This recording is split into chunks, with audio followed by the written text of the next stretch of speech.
Thank you, Jonathan, so much for doing this. This is just one of the most important things that we can do, is to educate people about this. And you are doing a phenomenal job.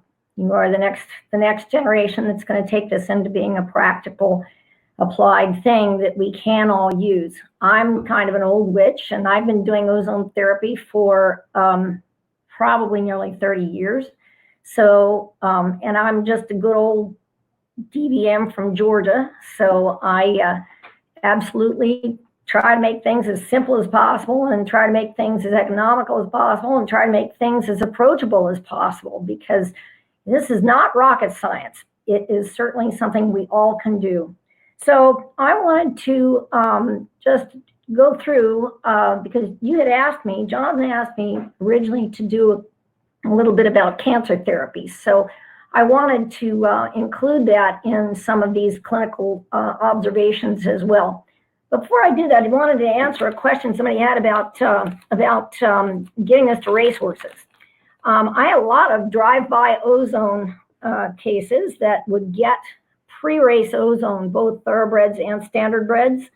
And I don't recommend doing it for the first time before a race, because sometimes animals detox, and we want to make sure that they feel good. Now, once they've had a couple of ozone treatments and they've detoxed a little bit, then you can do it. But you need to determine with each animal how they're going to react to it. I find thoroughbreds happen to really like to have ozone relatively soon before a race.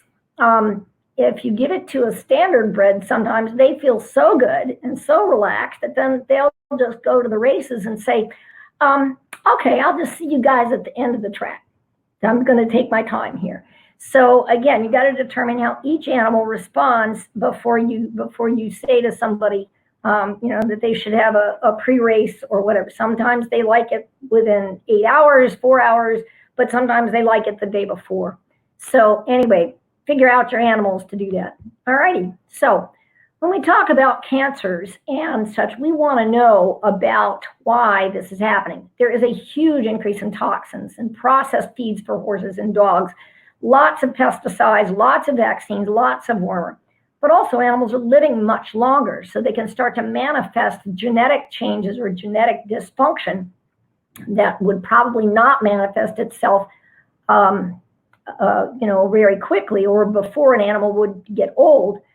They would be destroyed. Horses are no longer being destroyed. They're pets, they're family members, so they are now manifesting cancer as well. Wormers and pesticides. Wormers, absolutely, most significant factor in life extension in horses. But are some of these wormers actually affecting them, or is it affecting the way that their nervous systems work? Certainly ivermectins have been a boon to animals, but they have quite an effect on neurotransmitters in the central nervous system. And so we need to look at that. Dogs and cats, pesticide use may well be a contributing factor to cancer, because they sometimes are overloading the organs of detoxification.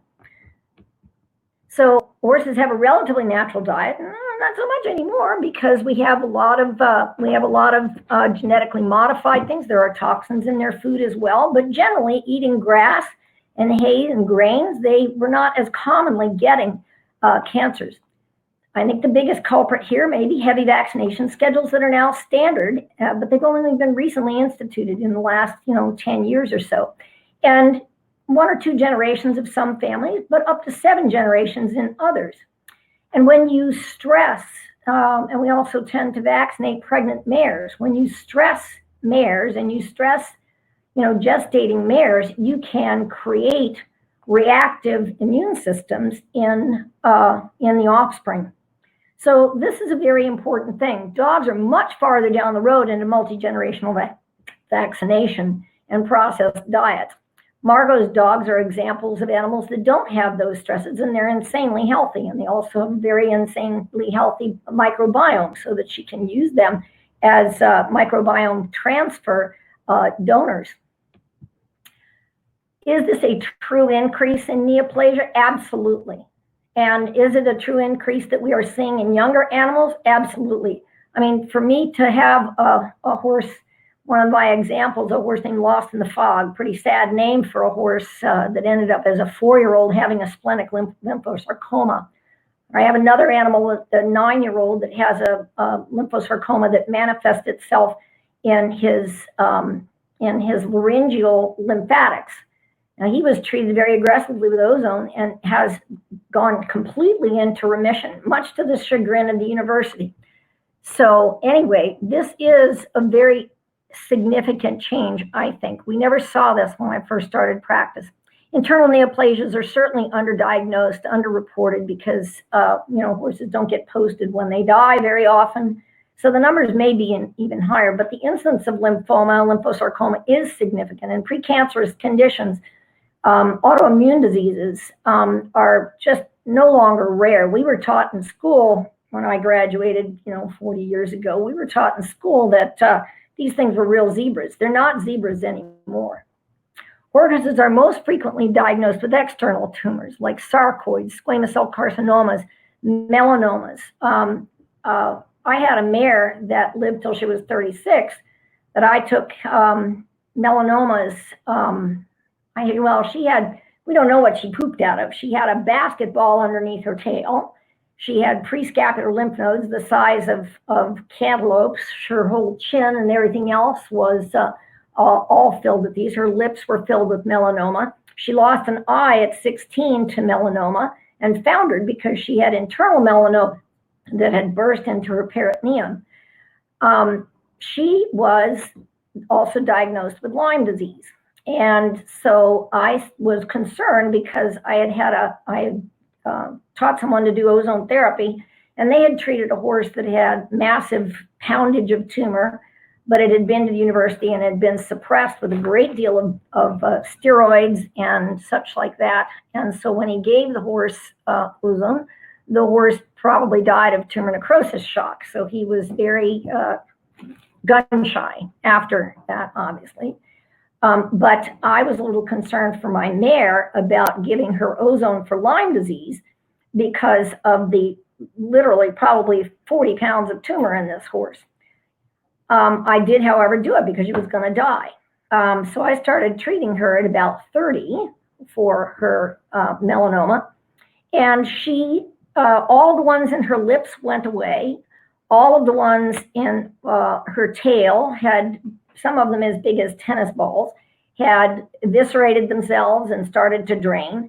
Where before she had melanoma over the top of her tail, by the time she died at 36, she had a nice little V of normal hair down the center of her tail. She was healing according to Herring's law, inside to outside, top to bottom, front to rear, and in reverse chronologic order of the development of her tumors. She lived to die of something else. She had a very minor colic and threw herself down and ruptured her diaphragm. So anyway, when I posted her, there were no internal lesions whatsoever. The only active melanoma in the horse was one where I had given her an intramuscular shot 3 years previously. And all of the tumors that were still evident, the big tumors on the outside, were completely walled off and rotten on the inside. So effectively, she had walled off all of her tumors. So somebody had asked about treating melanoma. And yes, indeed, that was very possible. And as I say, she was effectively cancer-free, active cancer-free. So, and she lived till she was 36, having been affected since she was 7. So anyway, other tumors such as sarcoid, squamous cell carcinomas, those are all things that can be treated. Sarcoids can be injected intralesionally, as well as giving direct IV treatment. Pituitary adenomas are, tested for. So many animals get told that they have pituitary adenomas when they really just have pituitary hypertrophy, because the body has a legitimate call for cortisol. And the legitimate call for cortisol may be tick-borne disease, it may be vaccinosis, it could be underlying infections. Well, many times horses who are already on pergolide can be given IV ozone and get rid of the underlying reasons for the cortisol request and suddenly not have to take as much pergolide. You usually can cut down on pergolide doses by half if you do persistent intravenous ozone treatment to get rid of those, as I say, those legitimate calls for cortisol. So the same reason why pituitary adenomas occur, also it causes lymphomas and lymphosarcomas. And I'm looking and saying it says the audio is gone. Are we okay? So anyway, pituitary adenomas, again, not always correctly diagnosed, I don't think. Yes, you're okay. Okay, good. Lymphomas and lymphosarcomas, leukemias are much more common in horses now. And as I say, I think this has to do with the advent of way overstimulated immune systems. We're asking those small cells of the lymphatic system who make antibodies to do a lot of that. And that is a problem. We need to not overstimulate their immune systems. Now, obviously, tumors are rampant in dogs. 1 in 2 dogs gets cancer nowadays. I think that's truly frightening. A lot of that has to do, we go back to our very first lecture, and we're talking about nutrition. We have to have, come back here. We have to have appropriate nutrition. We cannot be feeding animals junk and expecting their bodies not to become very toxic and then end up, because they need to wall off toxins or eliminate toxins, have their organs of detoxification get overloaded and then not be able to do it, and then just sit there with carcinogenic toxicity in their bodies. So with horses, it's very impractical and prohibitive to do conventional chemotherapy. So alternative therapies such as ozone, herbals, homeopathy really can be first-line treatment, and they can be extremely effective.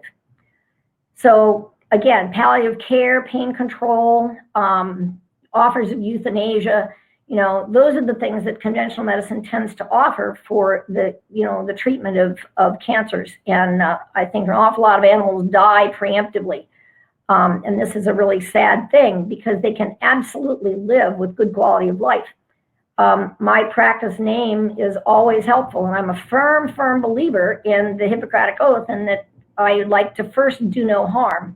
And I find that these therapies are really helpful in making sure that we first do no harm and in fact create comfort, almost consistently create comfort.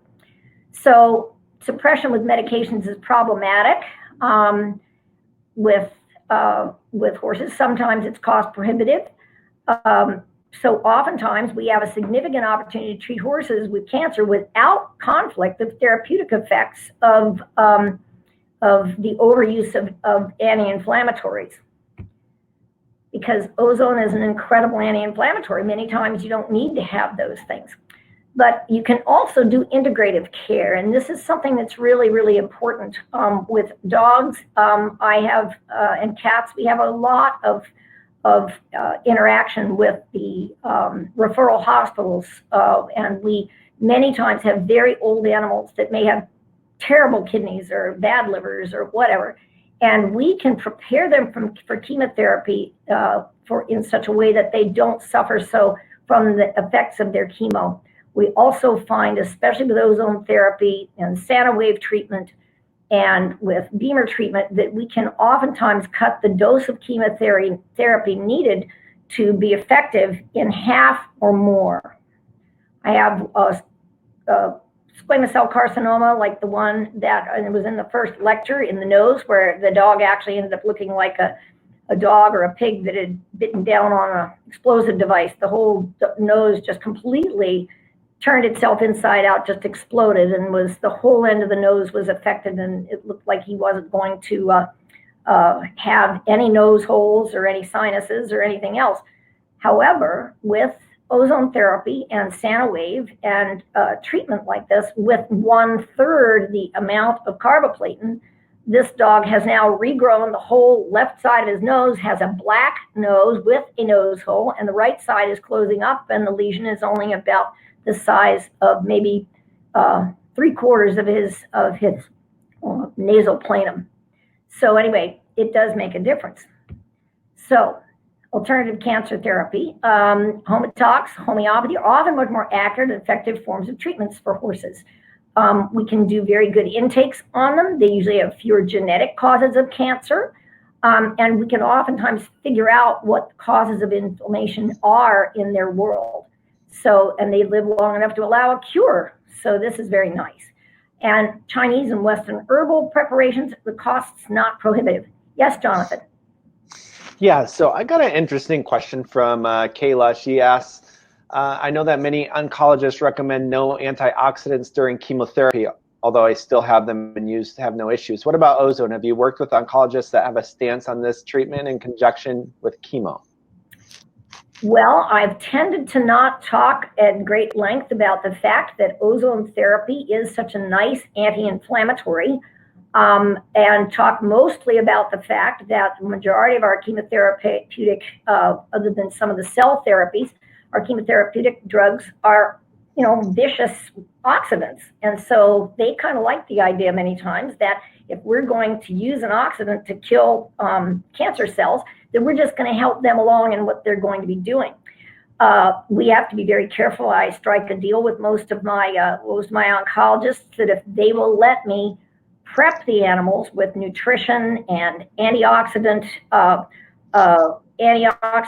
supportive but herbals and things like that, that then I'll hang loose and not use those things when they're going through a certain part of their therapy. But if these animals have a backlog of these antioxidant supportive substances in their body and they have been prepped with ozone, they know how to respond to an insult. Ozone is, in effect, a spiking oxidative insult that trains the system and trains the antioxidant system to turn on and do its job effectively. It's practice. It's practice like 2 to 3 times a week of running to exhaustion, which is, if we all did that, we would do really well because we would release all the heat shock proteins and release all of the things that we need to do to stimulate the system to heal. So this is, we talk about ozone being exercise in a syringe. So I try to talk about the parts of ozone therapy with the oncologists that are, that are going to help them rather than something that they might perceive as a hindrance, such as actual concurrent antioxidant therapy and, things like vitamin C. They don't even want to give you vitamin C, because one type of tumor with one type of chemotherapy doesn't work as well if there is vitamin C in the system. But of course, doctors tend to extrapolate to having that apply to all of their things, and they don't want anything to interfere with that. Does that help? Thank you. Yeah. So, all right. Horses are very responsive to all forms of electrical informational medicine, like acupuncture, chiropractic, energetic medicine, homeopathy, and others. One of the biggest things that ozone does is that it potentiates the interstitium. Now, the interstitium, maybe you've heard on NPR a couple of months ago, there's this new organ discovered. It's the interstitium, like it didn't exist before. It's the gristle, it's the sub-Q, it's all this area. Well, that is the superhighway in which an incredible amount of information is passed, and that's where the chi flows.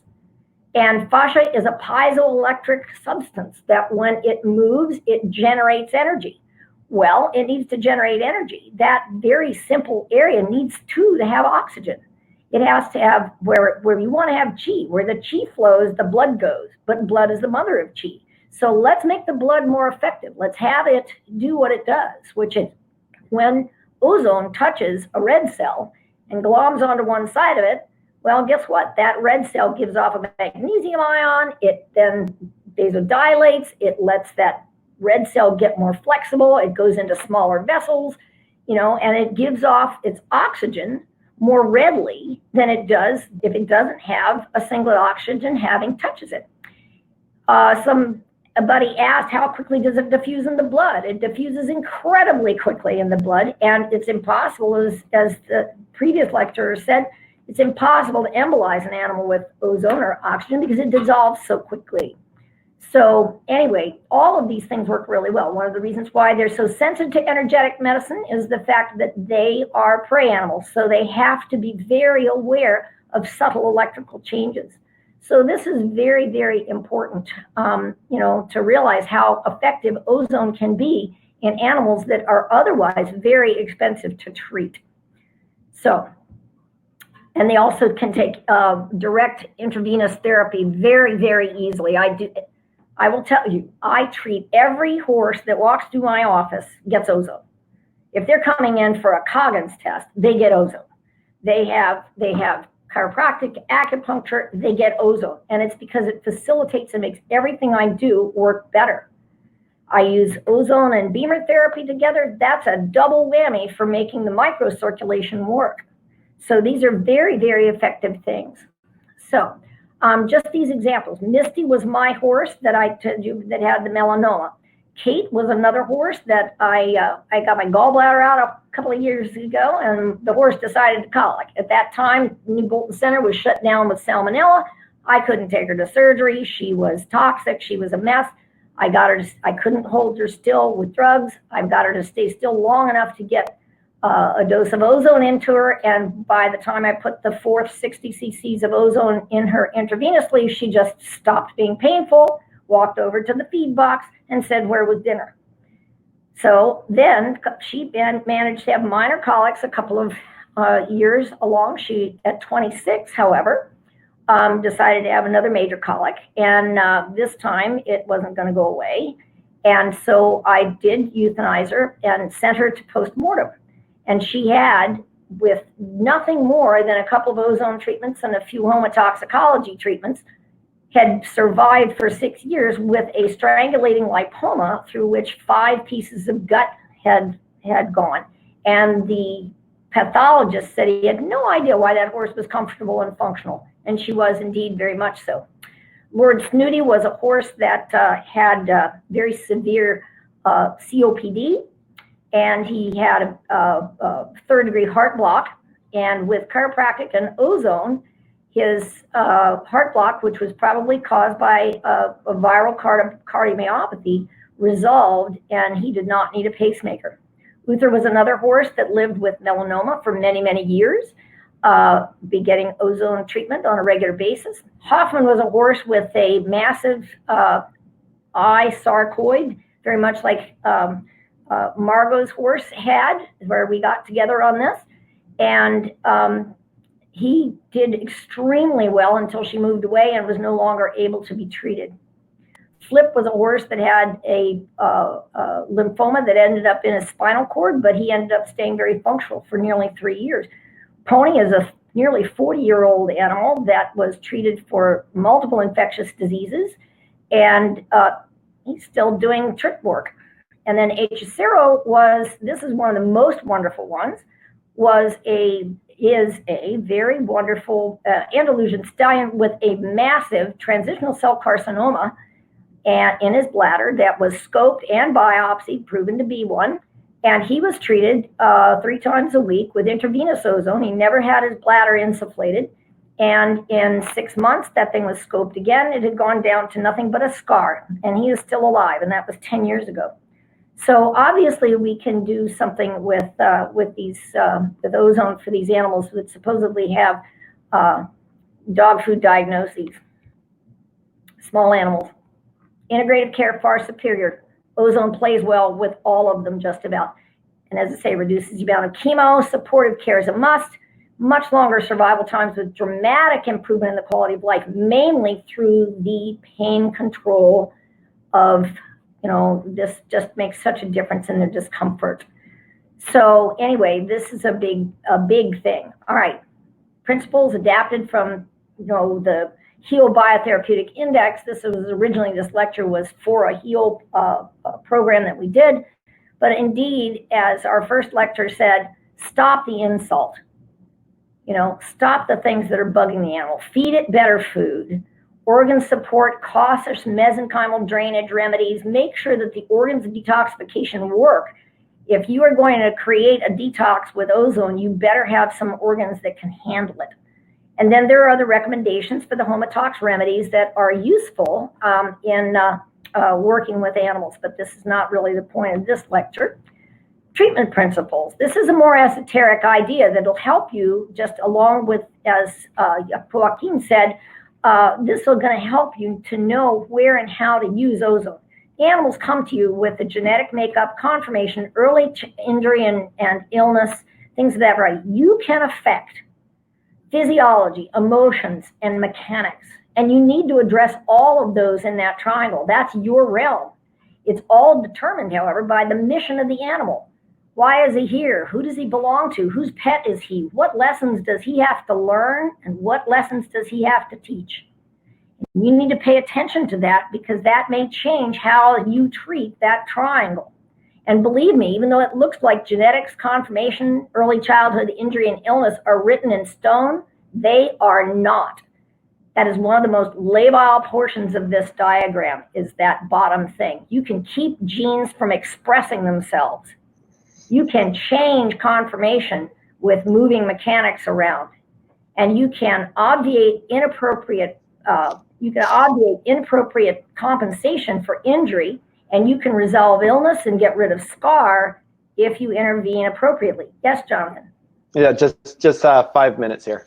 Okay, all right. Well, where am I? All right. Enzyme support's very important. Hormonal support, cell support. Those are the homeopathics there. But all of these things, global suppressive effects with anesthetics, so many times local anesthetics with procaine or lidocaine are very helpful. In fact, they potentiate the effect of ozone. So this is very, very important.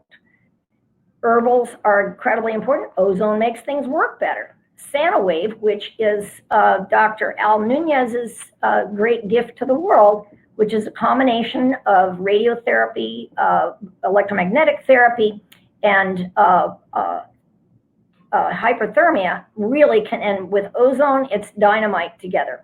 So anyway, we can use vitamin C's always as part of treatment and practice. Get your owners to find other treatment options and then see how they work together. They will do your homework. For horses, you can give Homotox IV and use acupuncture and do all these things. Do ozone afterwards. It makes things work. I do a lot of autosanguis remedies as well. And oftentimes the Homotox can help keep animals from getting upset. We just use a lot of remedies. You can ozonate them to keep them from, growing things. And always put the desired effect of what you want that remedy to do on the label, so that when somebody looks at it, they're thinking that. Guess what? It makes the remedy work better. That is an energetic fact. We know that water labeled as love has a different structure than water that's labeled as hatefulness. So anyway, you can also match treatments better with the Qest 4. It's a DNA resonance testing device that helps us make more accurate functional medicine decisions. Ozone is almost always indicated. If it's not, then the organ detoxification must be facilitated first. And if an animal has been very toxic, you can initiate low and slow. Any doubt about an animal's tolerance, susceptibility to Herxheimer's reaction to toxicity, just ozone is the best way to get through it. Don't have people say, oh, he reacted really badly, I don't want to do it again. If he reacted really badly, you need to do it more. So this is an important thing. The techniques of giving direct IV ozone to horses, unbelievably simple. I have a paper on it for those of you veterinarians that would like to know about that. I'll try to get those to Jonathan.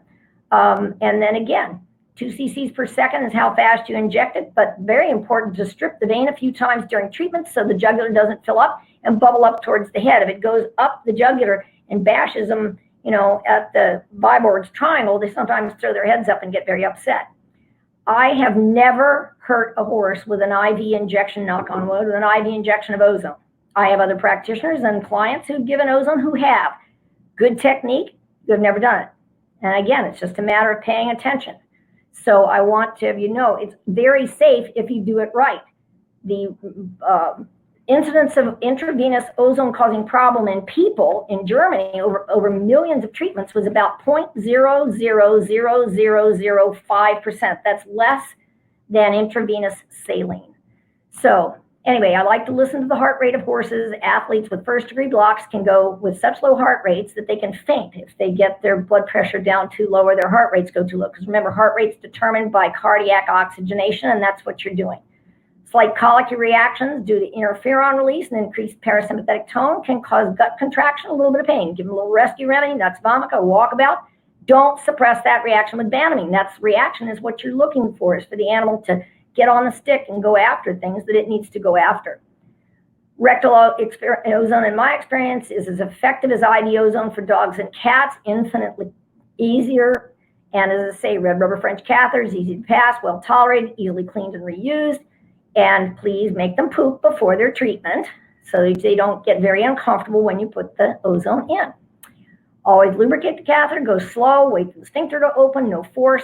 All of our animals love it. They come in, they lie down, they don't make a big thing about it, and anybody can pass their rectal catheters on them after about 3 times practicing doing it right. Always moisten the gut lining with saline, better absorption, less irritation. We have them sit still with tail tucked for 20 minutes, but some don't think this is necessary. The effect is more rapid. So thanks to you all.